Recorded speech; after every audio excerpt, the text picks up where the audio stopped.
let's also tell you how India's youngest voters are no longer just a demographic pillar. They are becoming a political force. With Uttar Pradesh and Punjab heading towards crucial assembly elections, Gen Z is emerging as the constituency that every political party wants to win over. What began as an outrage over examination paper leaks has now turned into a wider debate over jobs, education and opportunity. The Cockroach Janata Party protests have turned youth anger into a political issue, and a massive one. And now every party is scrambling to respond. It began with a simple question. If young Indians cannot trust the exams that decide their future, what exactly can they trust? That frustration has now spilled onto the streets. The Cockroach Janata Party started as a student movement against the NEET paper leak. But today, as we can all see, it has become a massive movement.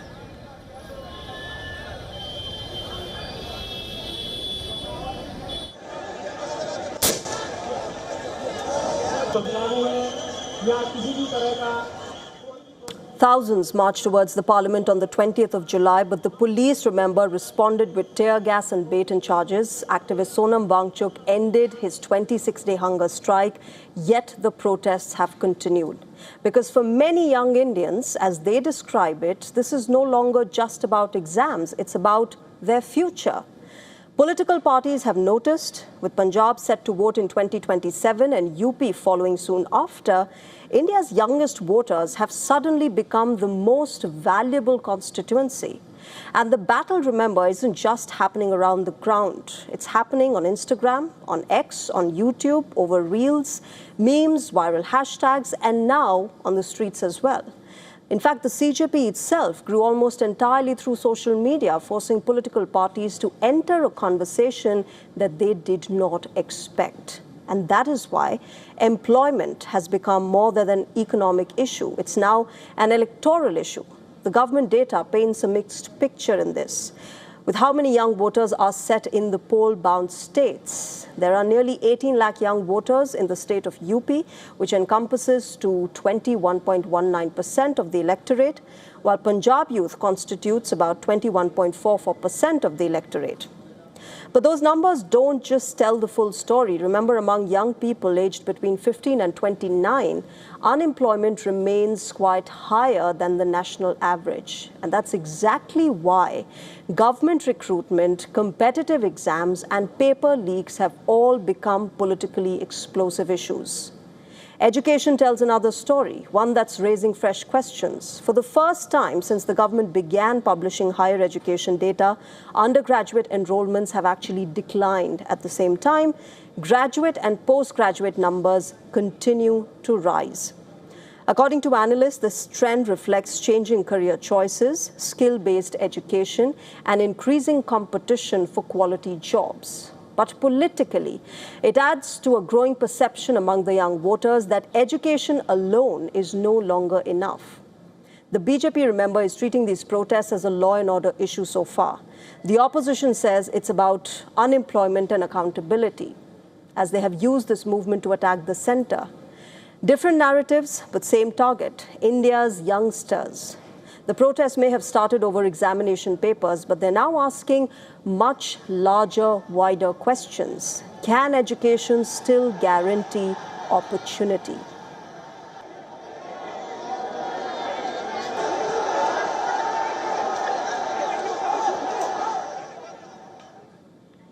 The other question they're asking is, can governments deliver jobs? And perhaps, most importantly, can any political party truly win Gen Z without first winning back their trust?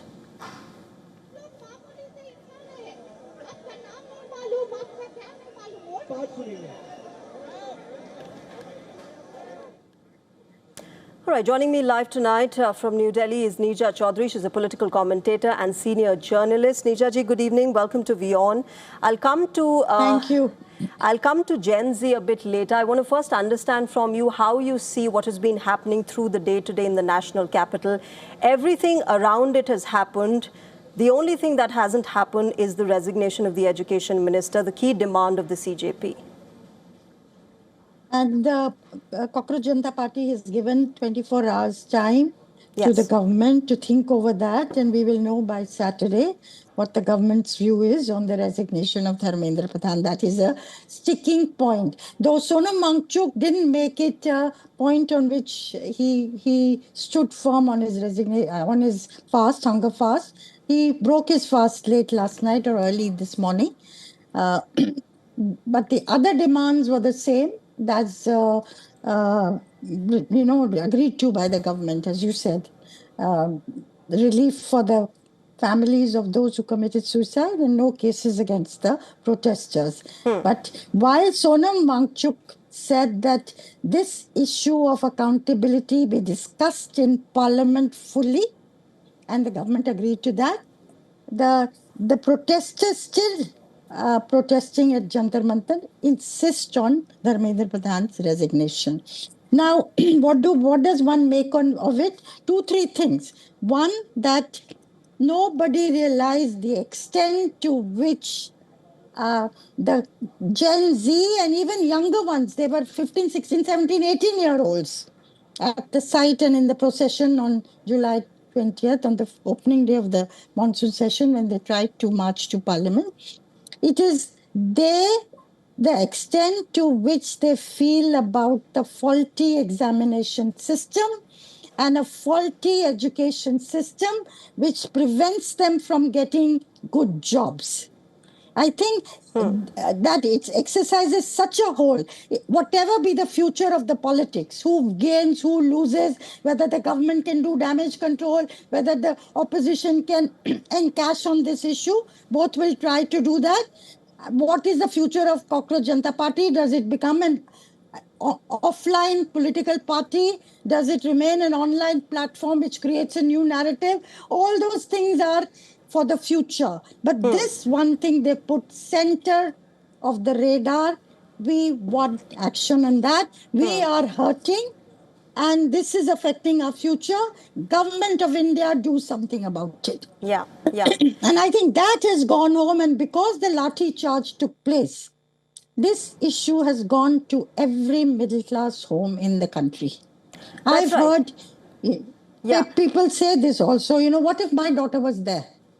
Yeah. So they're identifying with it. So there's a ground level pressure that's being exerted. And the government has actually, in the last 24 hours, from the level of the Prime Minister, Home Minister, and Union Ministers, taken note of it. The Prime Minister addressing the students at midnight or 8 minutes before midnight, saying this is the law we plan to bring.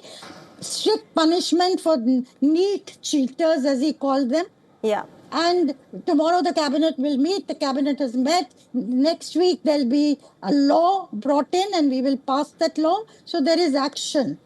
And of course, the other 2 points that we talked about. Yes, Neetaji, there is step-by-step action. But, here's the interesting bit. You talked about the Prime Minister. Just the fact that the Prime Minister chose not a high pedestal or a radio platform to do his Mann Ki Baat, but, he just picked up his phone and made a selfie video to address Gen Z. That reflects that, you've made older generation, the ones who are elder to you, specifically those in power, realize that, look, we're here. We are an important voting segment for you, and we do understand what's been going on. You can't age shame us. You can't say that, look, you're only a generation about memes and social media and reels. That's all you do. Through those very memes, through those very social media reels, they've been able to generate such a massive protest and make sure that the government listens to them.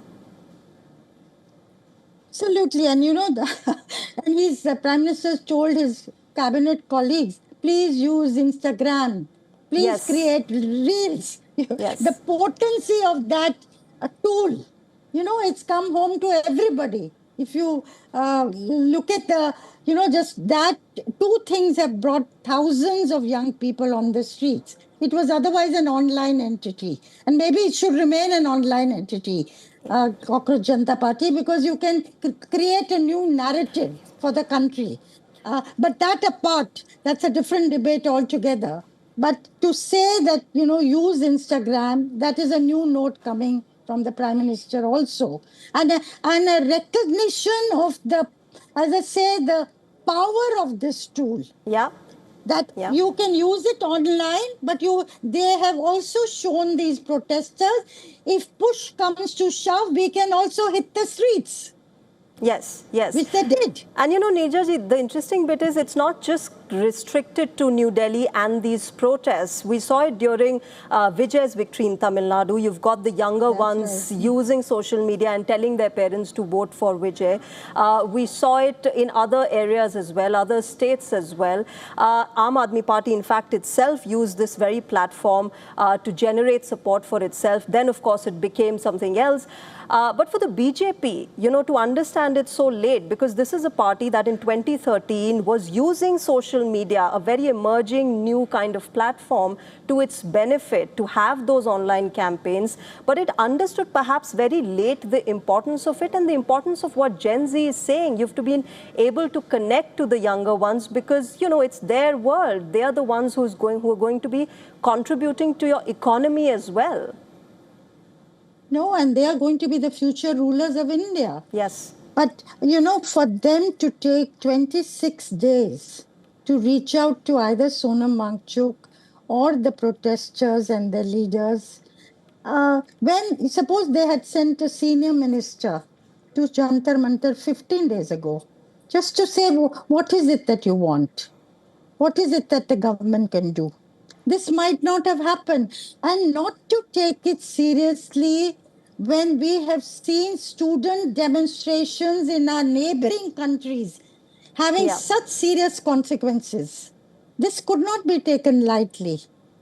Yeah. So I think there I durust hai, but I would also say from the protesters' side, that even from Sonam Wangchuk's side, you've dealt with, accountability, you're insisting on Dharmendra Pradhan's resignation, you're insisting on compensation for families whose children have died, you're insisting on no cases. But what about solid reforms in education for which you're fighting? You haven't given a memorandum of 10 points. Call the experts, call us, call the opposition parties, have a round table. And we must do A, B, C, D. So tomorrow, what is happening today doesn't get repeated. That's right. And I think the opposition also needs to understand that, you've done enough protests outside the parliament. Now get inside the parliament and have a constructive discussion on the reforms that we want within our education system. But I'll leave it there. Neerja ji, thank you very much for joining us on WION and sharing your perspective. Thank you. Thank you for having me.